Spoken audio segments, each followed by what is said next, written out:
মাফুর করনি মা মাফুর করনি মা ওই যে ছাগলটা দেখতেছো না ওই আমার আব্বা মরে গেলি না ওই ছাগলটা কাইটে কুত্তক খাওয়া দেবো আর নাহলে নদীর বাসা দেবো না একসাথে ভুল করনি শালি ও মারিস লেগে মার আমার আত্মাটা গর্ব বলে টিপ টিপ টিপ টিপ করতেছে নাহলে ওর না এতক্ষণ পুত পুত বার করে দিলাম নি রে আমি এই যে তুই থাকো মানে মরিয়া গরুর ফরে জ্বালাইছে না এই সরাই যা ডাক্তারটা দিয়ে নে যা করনি মা তাহলে কাল গেলাম ডাক্তার ঢেলে আনতেছি হ্যাঁ আর আজ হাতে করে একটা মমিনের বক্স আনবো ডিজে ইসরে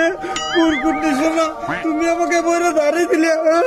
সেদিনই তো লোকে কয় মেয়ে মানুষের মাথা পর্যন্ত তোলা লাগে না মাথা পর্যন্ত তুলেই দিয়ে আসার আসার করে ফালা দেওয়া লাগে জারিয়া একটা ফাঁস হলে দিবি আর না আর বড় বড় কথা কও তুই থাকো তুই তো পারিস গেলে গোপন দোকান হিট করবি আর ইসরে ও গাছ জমতো দিল কেটে কাস্তেল মারবে হাত পা দিয়ে কাস্তেল মারবে রে আমি তো ডাক্তার ট্রিটমেন্ট দেবো কিনা টাইগার মেকা বাড়ির যাই গে বক্স পাইলাম না না ডাক্তার পাইলাম না এই যে রে তোর বাপ পোকে চলে গেছে কি কি ওকে গেছে তাহলে বক্সটা মারা নিয়ে আসি গা এই শালা বকরি এসে তোমার মা বিয়ে দাও গা দাও এই যে রে মরিয়া শান্তি দিলে না না হেনই পরে থাকো শিয়াল ছাগল খাই গে তোমার গেলাম